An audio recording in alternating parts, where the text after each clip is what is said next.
Okay, as I mentioned earlier, we would look back again at the 5-step decision-making process. Again, the 5-step decision-making process is covered in Chapter 5 in your textbook. But as it relates to customer profitability, we can use those steps in order to help us to improve our customer profitability. All right, so question or step 1 is identify the problem and uncertainties. All right, how to manage and how to allocate resources across customers. Okay, because it's all about bottom line. And so far we have seen how to allocate some of our cost based on customer use of our items that we incur costs and expenses for. But we're actually going to take it a little bit further here in just a few minutes.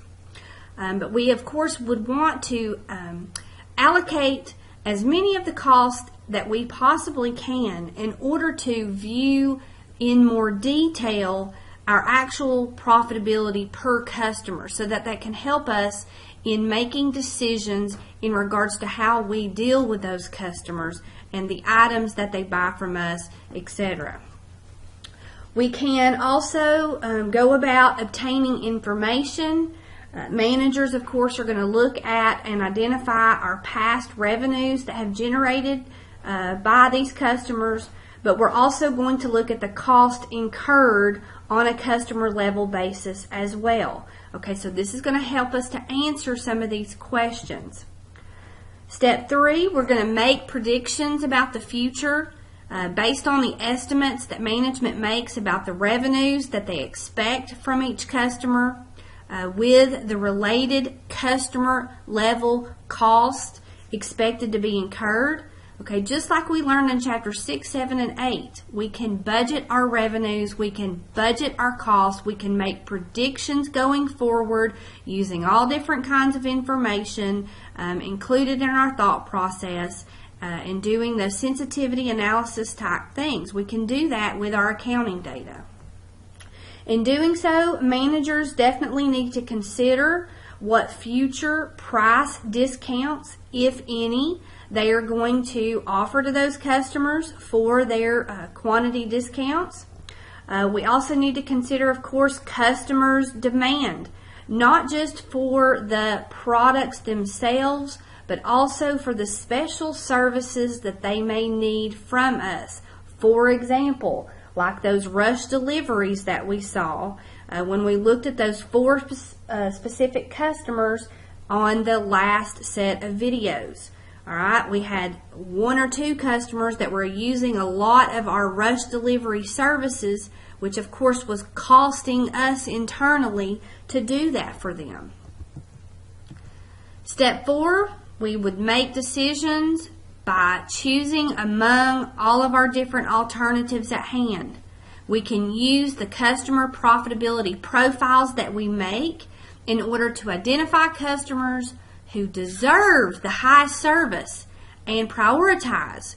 And also, we can use this customer profitability information to identify customers that need us to help them in ways we can go about dealing with the product and the service needs that they have from us in order to make it more profitable for us. For example, the customers that are constantly needing those rush deliveries. Is there a reason why they're waiting till the last minute to order this stuff that we then incur costs in rushing it to them? Is there something that we can do when we send out our salespeople or talk with them over the telephone in regards to helping them do better planning, if at all possible, for when they're going to run out of things? And in doing this, we can, of course, reduce our cost in those rush deliveries, and of course, that will improve our operating income and our bottom line. So implementing our decision is the step 5. And then, of course, we always want to circle back and evaluate our performance and learn. So after our decision is implemented, managers need to compare the actual results to what was predicted in advance. and then evaluate the decision and determine how we might improve upon it going forward. So it's all about continuous improvement. It's all about making that bottom line as best as it can be. All right, so the last part of the chapter, we're going to be looking at the cost hierarchy based operating income statement. And basically what we're going to do is continue on allocating these different costs on a customer level basis. We've seen thus far that we've allocated out specific costs relative to our specific division, things that we've been tracking internally. For example, in relation to our marketing cost, we've allocated out the costs that we incur regarding sales orders on a sales order basis. We have allocated out what we incur for customer visits, where we send those outside salespeople to visit with our customer. We've allocated those costs out on a customer level basis based on the number of visits that we have sent our people out to those specific customers. We've also allocated out distribution based on our number of cubic feet of items that we've moved. We have allocated out our product handling costs. Based on the number of regular shipments, we've allocated out our regular shipping cost. And then again, we have also used our number of shipments, but this time the rush shipments, to allocate the rush shipment cost. And then lastly, we allocated out customer service related expenses and costs. And we allocated those to the customers at the customer level basis based on the number of units we shipped each customer. All right. What we haven't done yet is allocate corporate cost. Okay. We've got corporate administrative cost, and we've also got corporate advertising cost. At the highest level, the macro level, we've got all these costs that have been incurred. These, of course, are there in support of multiple divisions, and in those divisions, they have different channels. Okay, so we're going to allocate all the way from corporate, all the way through to divisions, all the way down into channels, and then we can take it even farther and allocate it on to specific customers. All right. So we have assigned customer level cost to customers, but we're now going to take the corporate cost related to administration and advertising. We are also going to take costs related to R&D and design cost, etc., and we're going to allocate those on through all the way from the top, all the way through to customer level. So customer actions do not influence these costs, which raises two important questions. Number one, should these costs be allocated to customers when calculating customer profitability? And two, if they are allocated, on what basis should they be allocated, given the weak cause and effect relationship between these costs and specific customer actions? All right, so that brings us to the fact that some managers and management accountants advocate for fully allocating all costs to customers and distribution channels because all costs are incurred to support the sales of those products to those customers. And of course, we're all about looking at all the details. So if we fully allocate, then we can really see a truer picture. However, sometimes only those corporate and other costs that are widely perceived as causally related to customer actions or that provide explicit benefits to customer profitability are allocated. Okay, so sometimes we don't do a full-on allocation of everything. Sometimes we back it down to just a few things that are incurred at the corporate and administrative level. All right, so let's take a look now at some criteria to guide us in cost allocations. We have 4 different criteria for cost allocation decisions. You guys need to know these, not only for this chapter, but for some upcoming chapters that we're going to see. All right, so we've got the first one is called cause and effect.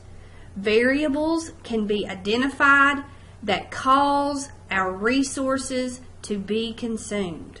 All right, so we all know that when resources are consumed, our time, our energy, materials and things that go into doing whatever the service is we are supplying someone with, we are incurring costs and expenses for those things. All right, and they are directly related to. All right, so cause and effect. This one, of course, is most credible to operating managers. All right, it's like tracing stuff directly to. It is an integral part of activity-based costing, which we have talked about in this class. You guys should have been introduced to it in your cost accounting class, but you also should have seen some of it in principles too. This, of course, cause and effect is mainly thought of as the best way. But again, there are 3 other ones that we can take a look at. The second one is benefits received.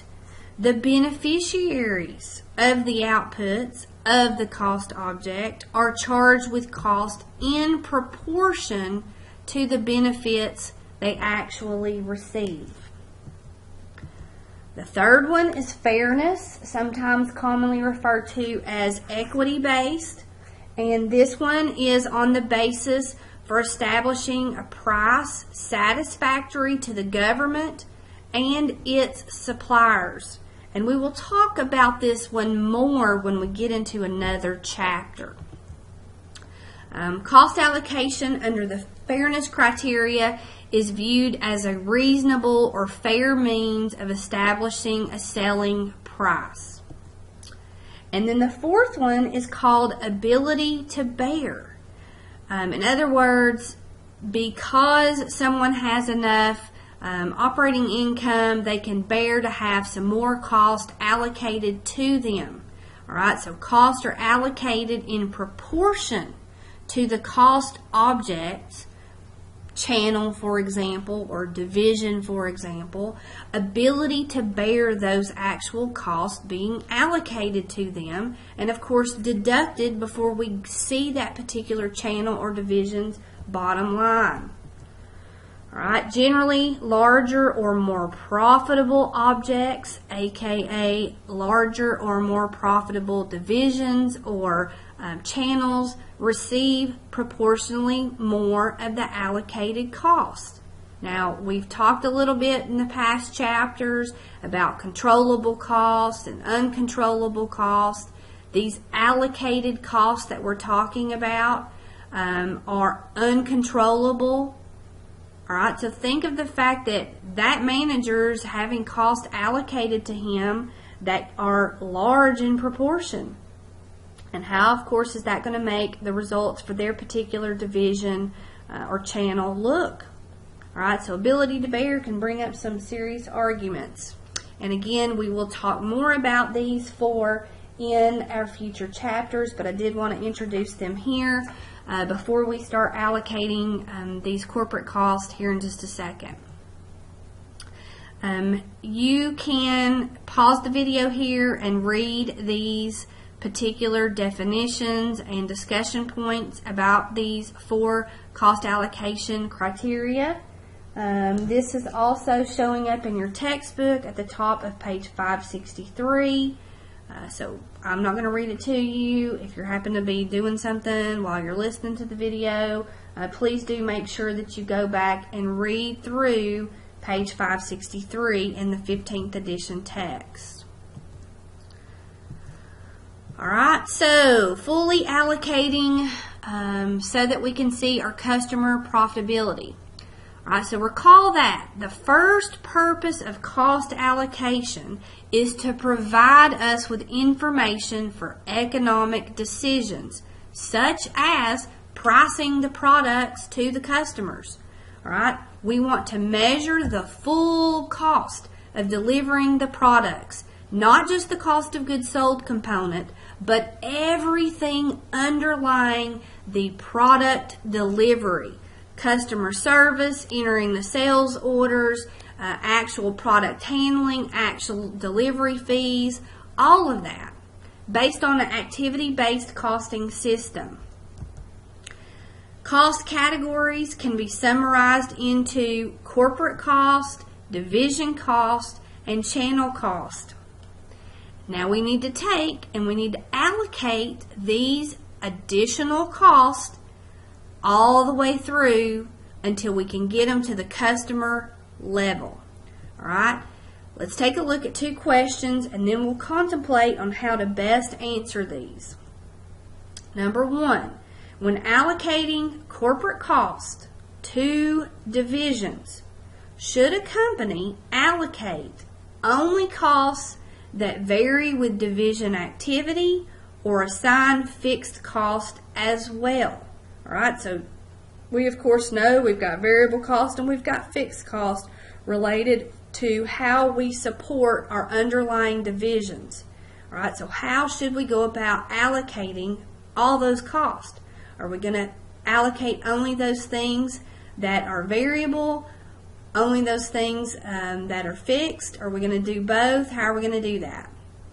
And then second, when allocating costs to divisions, channels, and customers, how many cost pools are we going to use?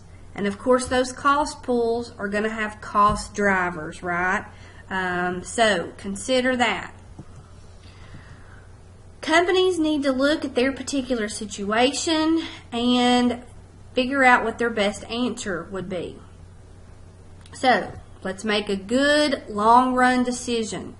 Managers need to know the cost of all resources, the variable ones and the fixed ones in the short run, required to sell those products to those customers. And we need to take into account only relevant cost for the specific decision. Second, managers must balance the benefit of using a multiple cost pool system, because we know how involved this process is, against the actual cost of implementing it. Advances in information technology make it more likely that a multiple cost pool system will pass the cost benefit test, because we are more able to capture all of this information digitally instead of somebody having to try to track it all in some kind of big gigantic spreadsheet. Alright, I want you guys to take a look here at this illustration of how these costs are going to trickle down through all the way from the corporate cost level. Here you can see we've got corporate advertising cost and corporate administration cost. We are going to take those based on division revenues. We are going to allocate the corporate advertising cost.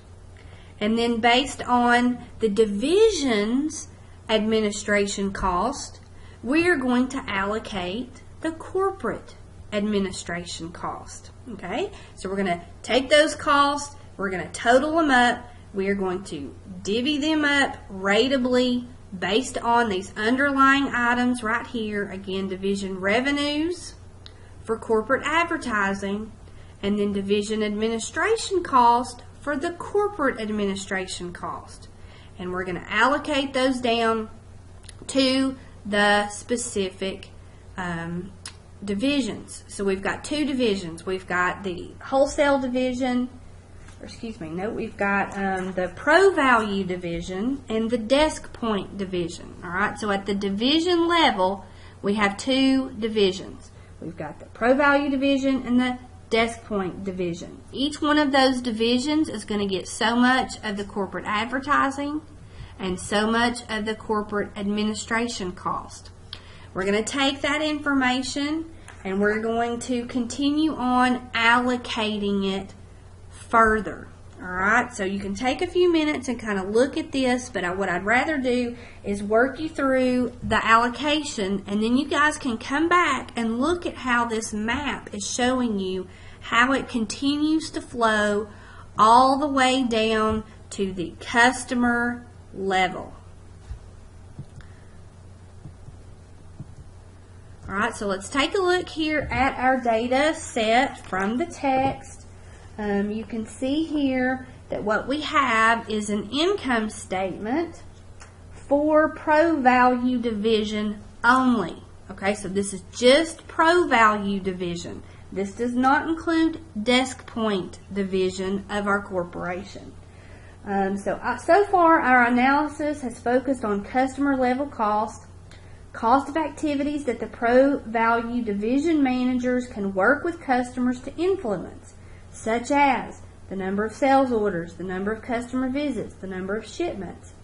But now what we're going to do is consider these other costs through the Pro Value Division, such as research and development, cost to manage the different distribution channels, and cost of division administration.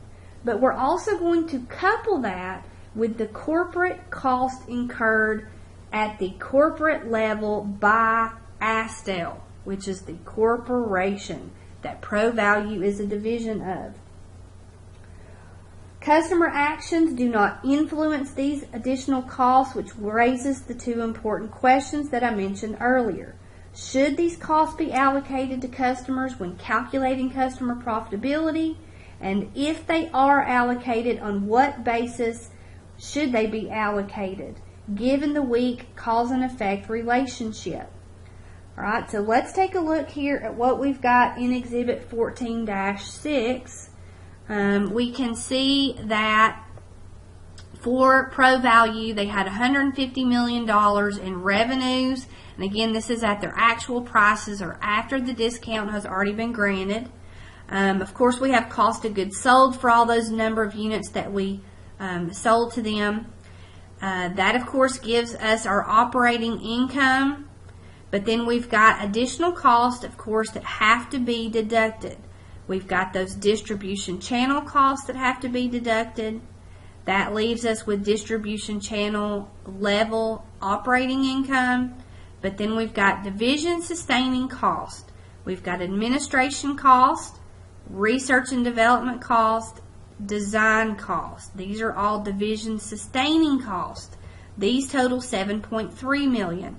Once we deduct those, we finally have our division operating income. Now again, I want to highlight what this is telling you, people. Division sustaining cost. This is not corporate cost. This is just the division's administration cost. Just their research and development cost.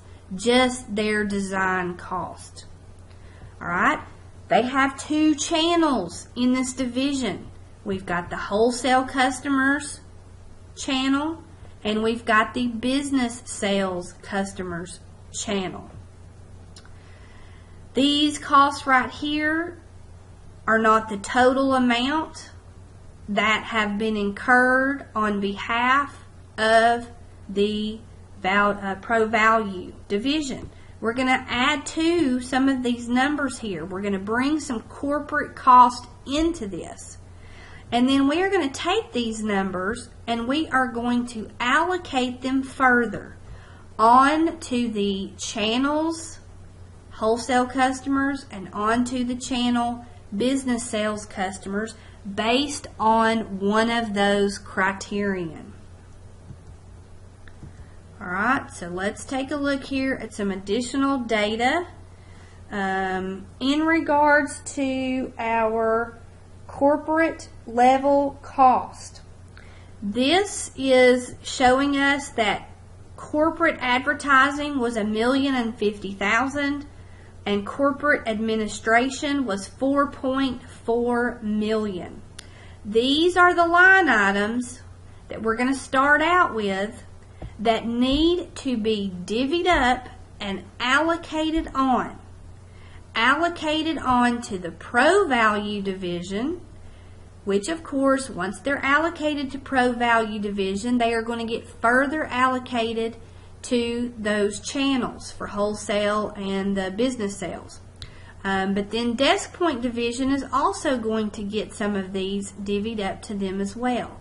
Alright, so again, it's going to flow through from the corporate to the divisions and on to those divisions' respective channels. Alright, so first we're going to look at the corporate advertising cost. Again, if you'll notice down here, corporate advertising cost was $1,050,000. Now, what do we think advertising costs are most related to? How about sales revenues? Alright, so the more we spend in advertising, the more we expect revenues to go up. Alright, so what do we have in revenues per division? Pro Value had $150 million in revenues, where Desk Point Division had $200 million in revenues. You guys have done enough calculations by now. You know how to allocate things out based on a weight. And that's basically what we're going to do here. Alright, so based on demands that the Pro Value Division and Desk Point Division customers place on these customer corporate resources, we're going to divvy up these costs. Again, we're going to look at advertising first, and it relates most notably to sales revenues. Alright, so this is basing it on the benefits received criterion. Alright, our total corporate advertising costs are $1,050,000. Pro Value Division revenues are $150 million. Desk Point revenues are $200 million.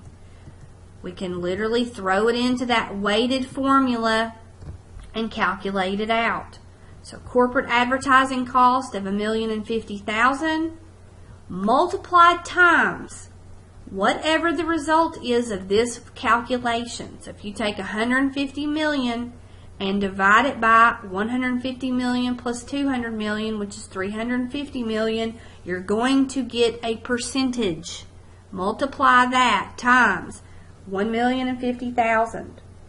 And once you do that, you're going to get $450,000, and that is $450,000 of this $1,050,000, and that $450,000 is going to go straight to Pro Value for their corporate advertising cost. Alright, you can either take $1,050,000 and subtract that $450,000 to calculate how much of it is going to go to the Desk Point Division, or you can throw it in the formula again and calculate it based on their weight. Alright, so now notice that as the numerator, I've got $200 million because that is the Desk Point revenues. And here on my video, you guys can see that my slide is actually showing PV. So right here, guys, this needs to actually say DP, sorry. So change that, and I'll change it, update it on my PowerPoint slides and reload that. But again, we're going to take that $200 million for DP's revenues and divide it by the $350,000 and get a percentage, multiplying it times the $1,050,000 to give us the remaining amount that gets allocated straight to Desk Point from corporate for what corporate has incurred in advertising cost. What about the corporate administration cost? We want to take those and we want to allocate those on to the divisions. How can we say, what way should we go about allocating those? Well, how related are they to the division administration costs? Don't we have the administrators at the division level working with corporate administrators in order to run everything? So yes, we could say that. So this is based on the benefits received criterion. Corporate administration's main role is to support the division administration. Our total corporate administration costs are $4.4 million. Pro Value Division's admin costs are 1.9.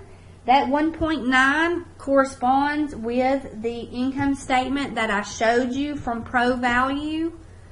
And then we are given Desk Point's number for their administration cost of $2.1 million.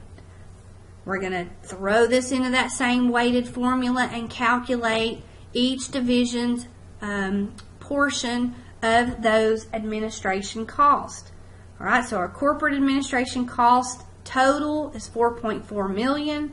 We're going to take that and multiply it times a percentage, and that percentage is based on either the Pro Values division administration cost over the total of the two divisions administration cost added together, or again you can do it times the Desk Point divisions. Right? Notice that these numbers, this 2.31 million for Desk Point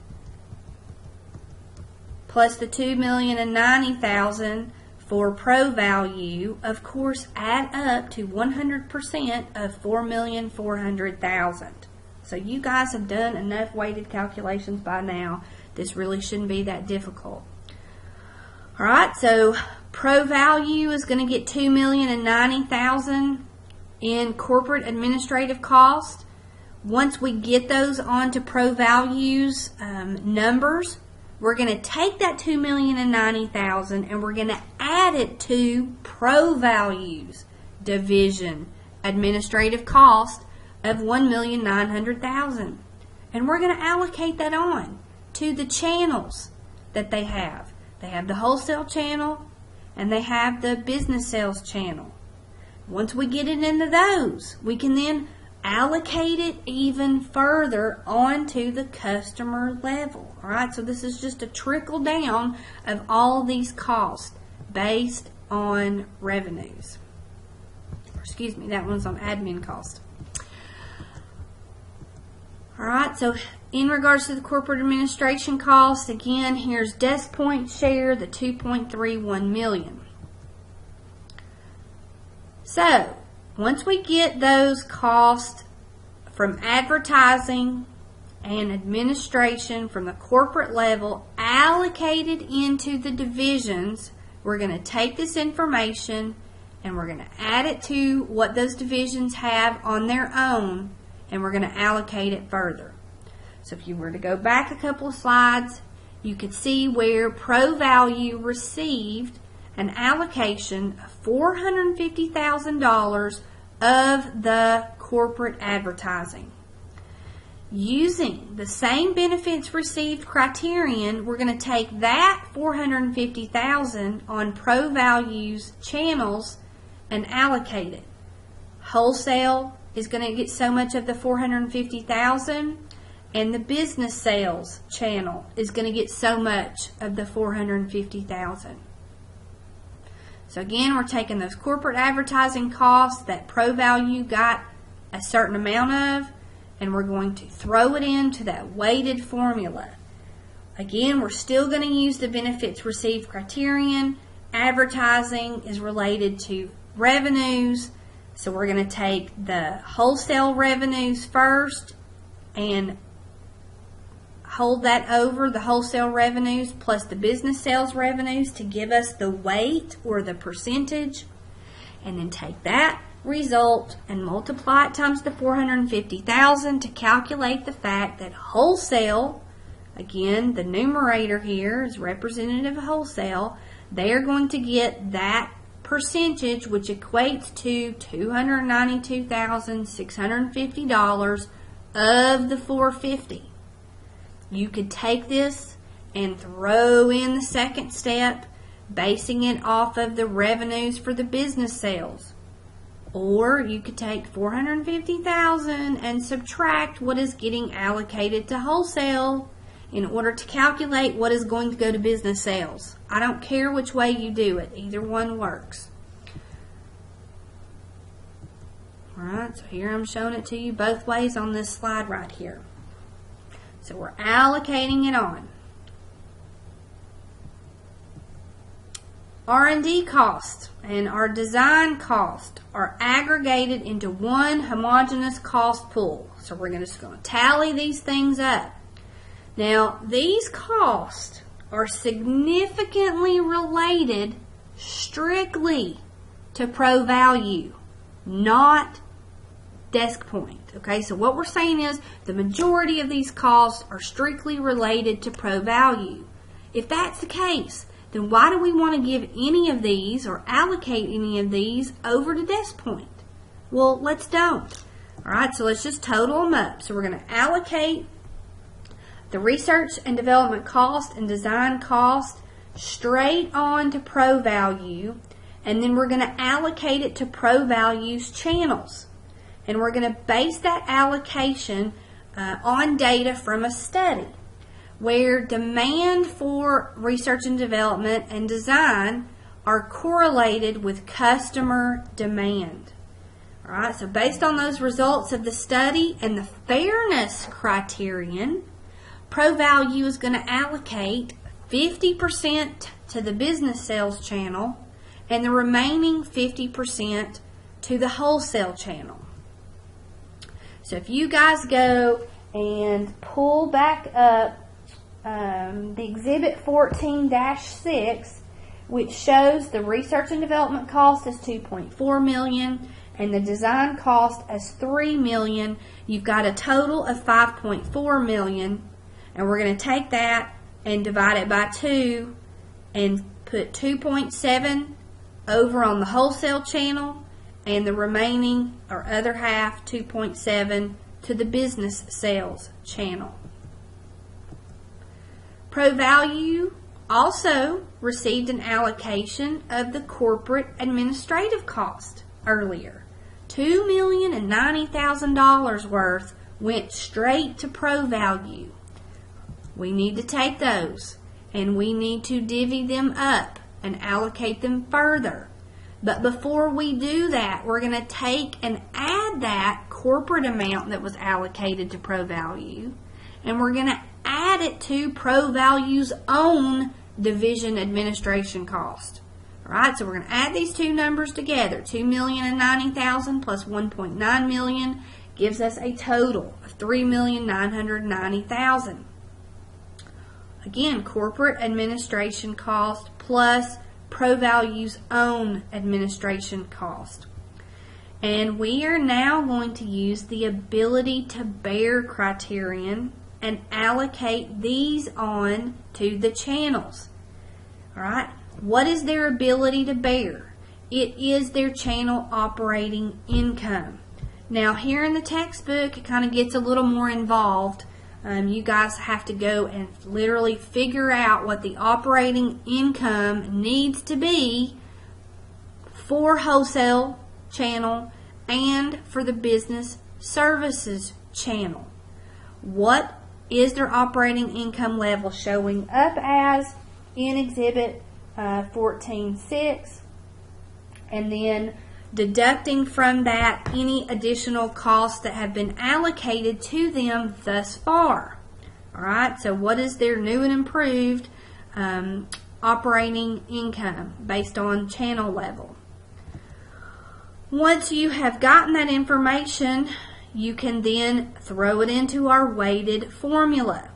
All right, so we've got a total of $3,990,000 that needs to be allocated, and we're going to do it based on the amount or weight of the operating income over the sum of the two operating incomes added together. All right, so again, we're still doing this as a weight. If you do that and you use the wholesale operating income as your numerator here, then wholesale is going to be allocated 2.725 of the 3.99 for administration cost. Again, if you want to save yourself the calculation, you can take the 3.99 and subtract this 2.725049 and get what is going to be allocated to the business sales channel. But again, I'm saving you the thought process and throwing it on another PowerPoint for you to see this drawn back out. And here is the result, 1,264,951. So costs can continue to be pooled and then allocated further. We can allocate it all the way down to the customer level. Okay, so for example, wholesale channel cost related to advertising, research and development costs, both that have been allocated from higher corporate and division levels on through to the channel. All of those can be allocated further on to the customers based on revenues or whatever that it is that we're wanting to allocate them based on.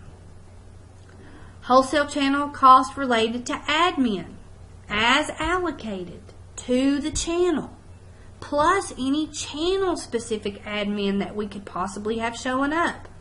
Those can be allocated further onto customers based on customer level operating incomes or any other type of basis that we may need to use.